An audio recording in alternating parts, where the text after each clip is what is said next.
دل کی پکار پر ہاں کہتے احمد فتیحہ کی گردن کٹ چکا اور ہر جگہ اپنا نرم لمس بکھیرنے لگا۔ نرم روئی جیسی گردن پر اپنے ہونٹ رکھتے احمد خان کو ایسا لگا جیسے بدن میں کرنٹ دو گیا ہو، جبکہ فتیحہ تو برف کے ایک پتلے میں بدل چکی تھی۔ وہ احمد خان سے ہمیشہ ڈر ہی رہتی تھی اور اسی لیے مخالفت کرنے کی حالت میں بھی نہیں تھی، مگر احمد خان کی شدت کو سہنا بھی اس کے لیے بہت مشکل تھا۔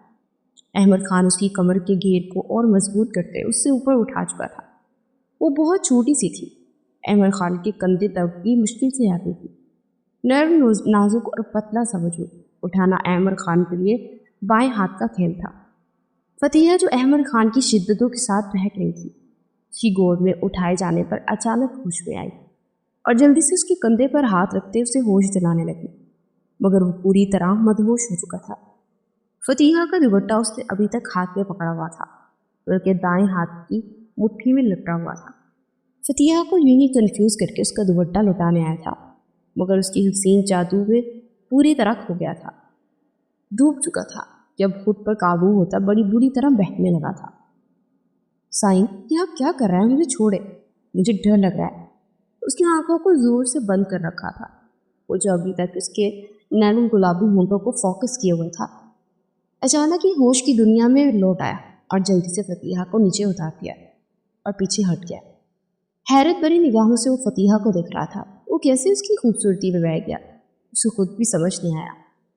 تیز رفتار جیسی دھڑکنوں کو اس نے بامشکل سے سنبھالا ہوا تھا۔ ہوش واپس ہوتے تو اس نے جٹ سے دوپٹہ فتیحہ کی طرف بڑھا دیا اور اسپارٹ لہجے میں بولا، جب بھی میرے سامنے آیا کرو تو مناسب کپڑے پہن لیا کرو، ورنہ میں بہک جاؤں گا اور بھول جاؤں گا کہ تم مجھ سے 12 سال چھوٹی ہو۔ یہ جملہ نہیں تھا، ایک درد بڑی وارننگ تھی جو فتیحہ کی ریڑھ کی ہڈی میں اتر گئی تھی۔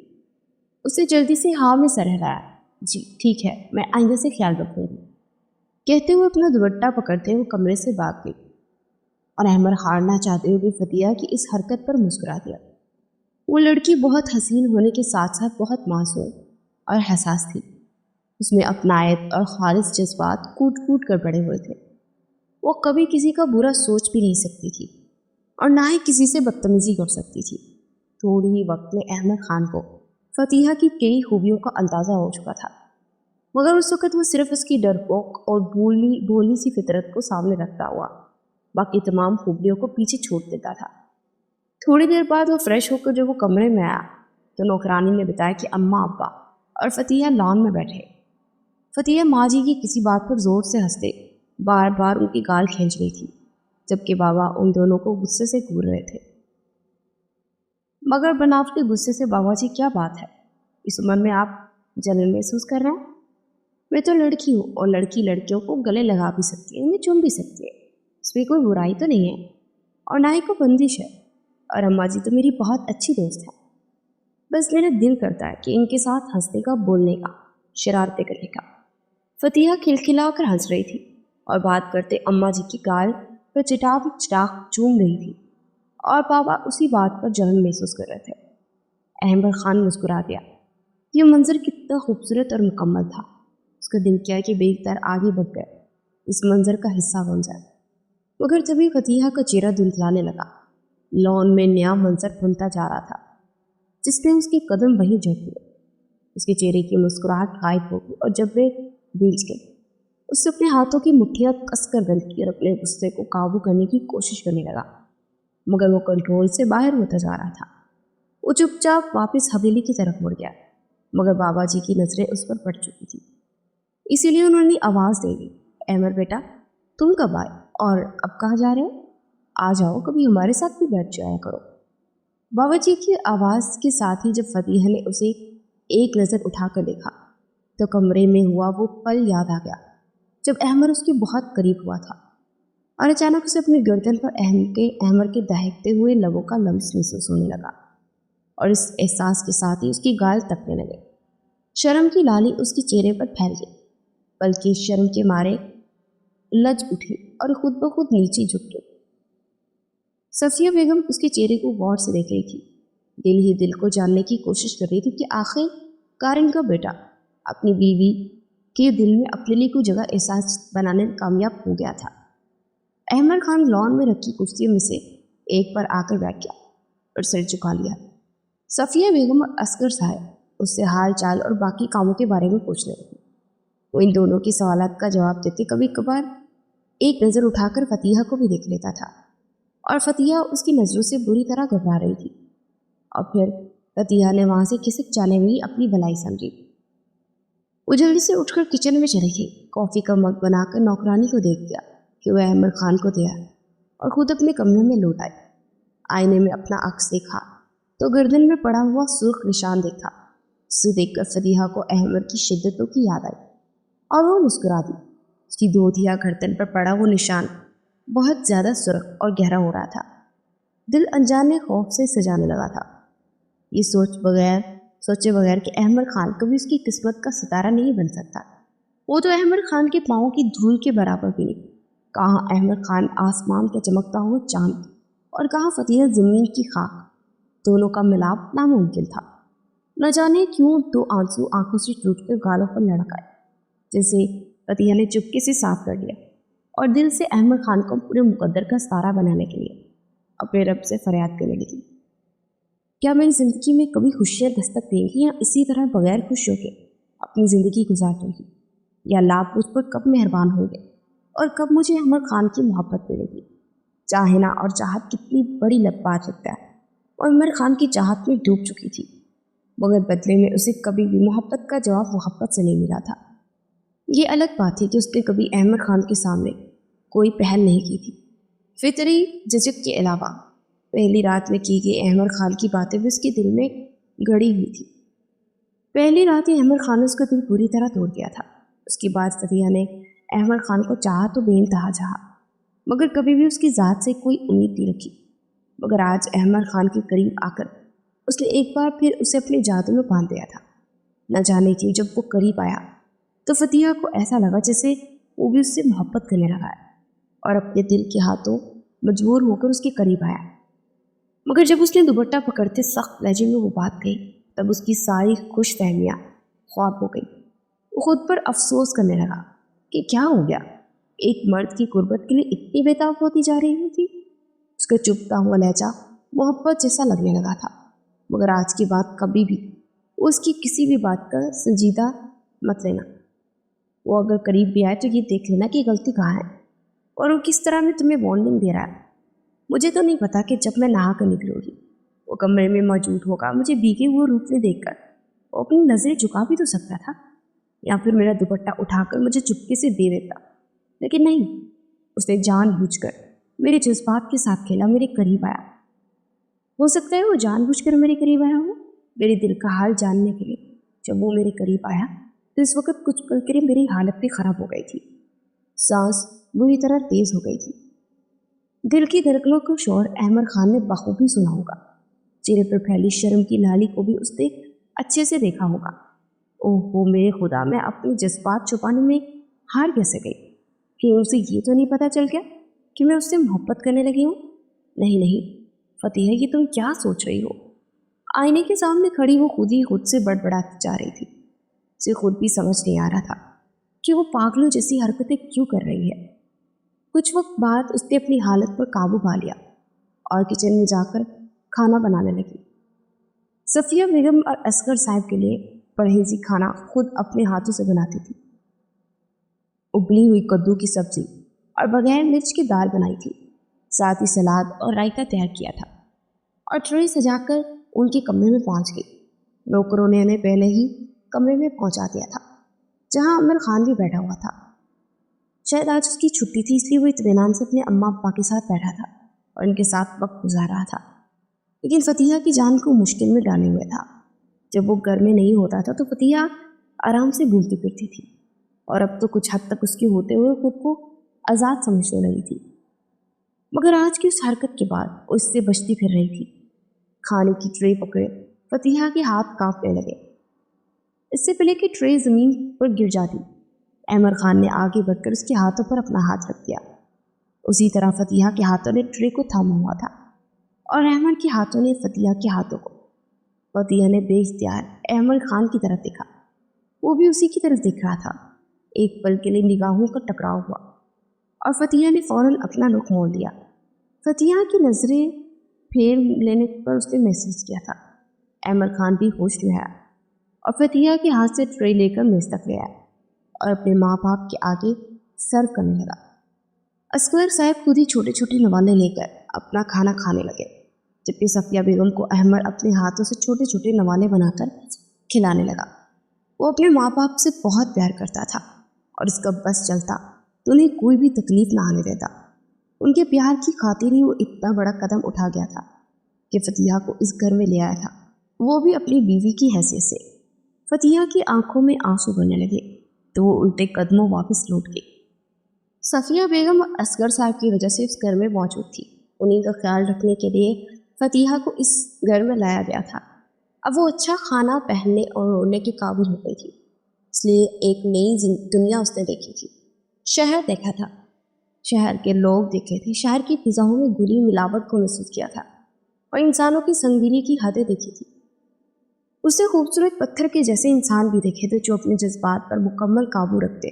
یہ صرف صفیہ بیگم اور اصغر صاحب تھے جن کی وجہ سے اس کی زندگی بدل گئی تھی۔ فتح عابد نے ہمیشہ سادہ اور صاف ستھری زندگی گزاری تھی، جس میں خوشیاں تھیں، محبتیں تھیں اور رنگ ہی رنگ تھے۔ ماں باپ غربت کی مار سہتے سہتے ڈیروں بیماریوں میں الجھ کر آخرکار اس دنیا سے رخصت ہو گئے۔ پہلے باپ اس دنیا سے گیا اور ماں باپ کا غم، ماں کو ایسا لگا کہ وہ بھی بستر سے لگ گئی، اور باپ کے مرنے کے بعد 6 ماہ بعد ہی فتح کی ماں بھی اسے اکیلا چھوڑ کر چل بسی۔ فتح اپنی خالہ کے ہاں رہنے لگی، گھر کے سارے کام کرتی، بدلے میں اسے 2 وقت کی روٹی اور پہننے کے کپڑے مل جاتے۔ خالہ کے لڑکیوں کی اترن کے کپڑے خدا کا شکر ادا کرتے تو چپکے سے پہن لیا کرتی تھی، ساتھ ہی کبھی کبھار خالہ کی جھڑکیاں اور خالو کے تانے بھی سننے پڑتے تھے۔ خالہ کی بیٹیوں سے زیادہ منہ نہیں وہ لگاتی تھی، گھر میں بہت زیادہ خوشحالی نہیں تھی لیکن غربت بھی نہیں تھی۔ فتح ہمیشہ تھوڑے ہی میں خدا کا شکر ادا کر کے اپنی زندگی گزارنے کی عادت ڈال دی تھی، زیادہ کی چاہ اسے کبھی نہیں ہوئی تھی۔ اس وقت بھی وہ اپنی زندگی سے بہت خوش اور مطمئن تھی۔ فتح کی خالہ سلمہ بیگم نے اس پر ایک احسان کیا تھا کہ اس کا اسکول نہیں چھڑوایا تھا، اس اسکول میں دلوا ضرور دیا تھا۔ پہلے جو فتح کے ماں باپ جیسے تیسے کر کے اسے چھوٹے موٹے پرائیویٹ اسکول میں پڑھا رہے تھے، اب اس کی خالہ نے اسے ایک سستے سے اسکول سے نکال کر ایک سرکاری اسکول میں ڈال دیا تھا۔ یہاں پر بھی فتح نے کسی سے کوئی شکایت نہیں کی، بلکہ سرکاری اسکول میں ہی دل لگا کر پڑھنے لگی، اور ابھی فی الحال وہ 10ویں جماعت کی پڑھائی کر رہی تھی۔ صبح جلدی اٹھ کر سارے گھر کے کام کرنا، پھر اسکول کے بعد پورا گھر سمیٹنا اسی کی ذمہ داری تھی۔ وہ گھر کے کام نپٹانے کے بعد پھول پودوں کی بھی دیکھ بھال کرتی تھی اور پرندوں کو دانہ ڈالتی۔ آنگن کے بیچوں بیچ لگے نیم کے پیڑ پر پڑا ہوا جھولا اس کی اکلوتی تفریح تھی۔ دوپہر جب خالہ کی بیٹیاں آرام کر رہی ہوتی تو وہ جھولے پر بیٹھ کر ایسی خوش ہوتی جیسے کوئی سے خزانہ مل جاؤ۔ پھر ہواؤں کے ساتھ گرمی بھی کافی بڑھ گئی تھی، نیم کے پتے آنگن میں بکھرے ہوئے تھے، کبھی کبھار تیز ہوائیں چلنے لگتی تو سوکھے پتے پورے آنگن میں پھیل جاتے، جس کی وجہ سے فتح بہت پریشان ہو جاتی تھی۔ اس کا پورا دن صفائی میں ہی گزر جاتا۔ اس وقت بھی وہ جھاڑو ہاتھ پہ لیے صفائی کر رہی تھی جب خالہ کی تیز آواز سنائی دی، فتح کپڑے بھی دھونے ہیں، جلدی کرو، سارا دن کیا صفائی ہی کرتی رہو گی؟ خالہ کی بات سن کر اس کے ہاتھوں کی رفتار تیز ہو گئی۔ اماں، آپ نے کوئی ایک مفت کا عذاب پال رکھا ہے، اب دیکھیں نا، جو جوڑا آپ اس کے لیے لیا انہی پیسوں میں ہماری چوڑیاں آ جاتی۔ خالہ کی بیٹی گلشن نفرت بھرے لہجے میں کہہ رہی تھی۔ ویسے تو وہ فتح سے زیادہ بات نہیں کرتی تھی، مگر جب بھی خالہ فتح کے لیے کچھ نیا خریدتی اس کا یہی رویہ ہوتا تھا۔ فتح کا جوڑا بہت سستا تھا جبکہ گلشن اور شمائلہ کے جوڑے کافی مہنگے تھے، مگر پھر بھی ان کی نظر میں فتح کا جوڑا کھٹک رہا تھا۔ ان کے خیال میں فتح کو کپڑے لینے کی ضرورت ہی کیا تھی؟ اسے تو صرف گھر کا کام ہی کرنا تھا اور اسے کہیں آنا جانا تو تھا نہیں جسے نئے کپڑے کی ضرورت پڑتی، اترن سے اس کا کام چل جاتا تھا۔ سلمہ بیگم نے اسے جھڑک کر چپ کرا دیا۔ سلمہ بیگم صرف فتح پر غصہ نہیں کرتی تھی بلکہ اپنی بیٹیوں کو کبھی کبھار ڈانٹ دیا کرتی تھی، مگر بے وجہ کی باتوں کا غصہ زیادہ تر ان کا فتح پر ہی نکلتا تھا۔ فتح نے جلدی جلدی صفائی کی اور پھر واشنگ مشین لگا کر کپڑے دھونے میں لگ گئی۔ سلمہ بیگم کی دونوں بیٹیاں گلشن اور شمائلہ ٹی وی کے سامنے جمی ہوئی تھی، گود میں فیشن میگزین رکھی ہوئی تھی، جب ایک اشتہار پر ان کی نظر ٹھٹک گئی۔ اخبار میں 28 سال کے ایک مرد نے اپنے رشتے کے لیے ایڈ دیا تھا۔ اسے اپنے ماں باپ کی خدمت کے لیے ایک بیوی کی ضرورت تھی۔ دہیز وغیرہ کی کوئی مانگ نہیں تھی، بلکہ گھر والوں کی معاشی مدد کرنے کا وعدہ لیا گیا تھا۔ شمائلہ نے گلشن کی طرف معنی خیز نظروں سے دیکھا، اور پھر وہ دونوں سلمیٰ بیگم کے پاس آ کر ان کے کان میں کچھ سرگوشیاں کرنے لگے۔ سلمیٰ بیگم نے ان کی بات سنی تو یکدم ہی ناراض ہو کر انہیں ڈانٹنے لگی اور کچن سے باہر نکال دیا۔ دونوں بہنیں منہ بناتے ہوئے واپس آ کر صوفے پر بیٹھ گئی۔ تبھی گلشن کی آنکھوں میں شرارت ابھری۔ شمائلہ کی طرف دیکھا اور پھر اپنے دماغ میں آیا ہو ایک شاطرانہ پلان اسے بتانے لگی۔ شمائلہ کی آنکھوں میں گلشن کی آواز سن کر چمک اٹھی تھی، جب یہ سیدھی انگلی سے نہ نکلے تو اسے ٹیڑھا کرنا پڑتا ہے۔ اماں اسے نہیں مار رہی تو ویسے صحیح، جب انہیں فتیحہ سے جان چھڑانے کا اتنا اچھا موقع مل رہا ہے تو اس موقع کو ہاتھ سے جانا میں دینا نہیں چاہتی۔ دونوں ہی اپنے ارادے کو لے کر پکی تھی، جبکہ باہر کپڑے دھوتی فتیحہ کو ان کے منصوبوں کی کوئی خبر نہیں تھی۔ فتیحہ کپڑے دھو کر آئی تو تیز دودھ نکل آئی تھی، سورج سر پر چمکنے لگا تھا اور اب وہ اپنے کمرے میں جا کر آرام کرنا چاہتی کہ تبھی گلشن نے اسے اپنے پاس بلایا اور کچھ پیسے دیتے ہوئے کہا کہ جاؤ قریبی دکان سے چپس اور نمکین کے پیکٹ لے کر آؤ۔ فتیحہ نے حیرانگی سے اسے دیکھا، کیونکہ آج تک سلمیٰ بیگم نے اسے کبھی بھی اس طرح باہر سامان لانے کے لیے نہیں بھیجا تھا، مگر گلشن نے اسے 500 کا نوٹ پکڑاتے بار بار سوچ دے رہی تھی کہ جلدی جا کر سامان لے کر آؤ۔ نہ چاہتے ہوئے فتیحہ نے گلشن کے ہاتھ سے وہ نوٹ تھام لیا اور باہر کی جانب چل دی۔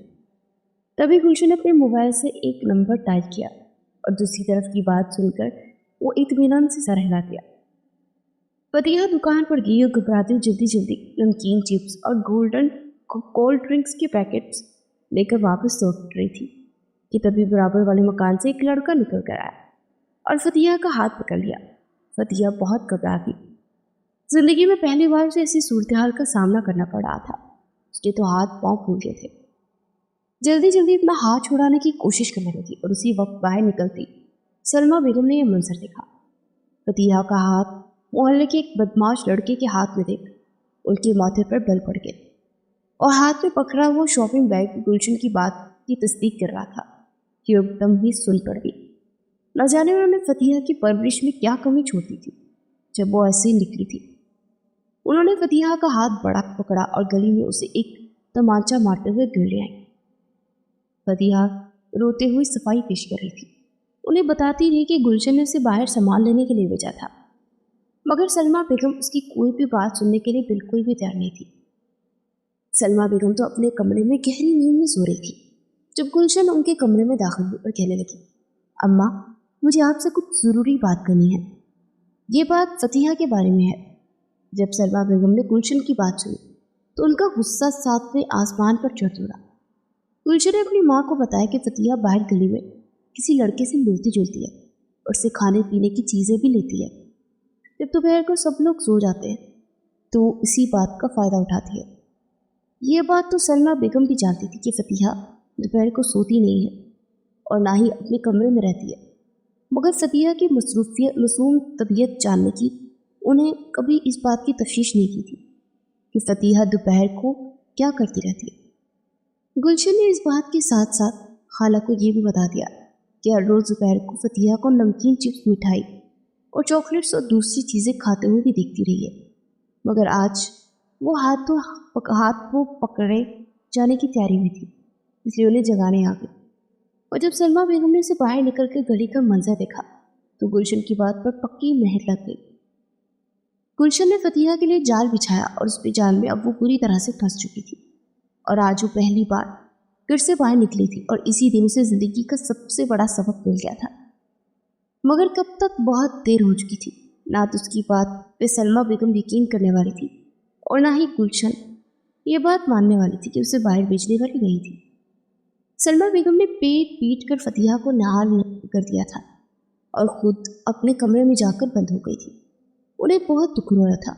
فتیحہ ان کے بھائی کی بیٹی تھی جن کا انہوں نے ہر طرح سے خیال رکھا تھا، بس کبھی کبھار اپنے شوہر کی باتیں سن کر وہ فتیحہ پر سخت ضرور ہو جایا کرتی تھی،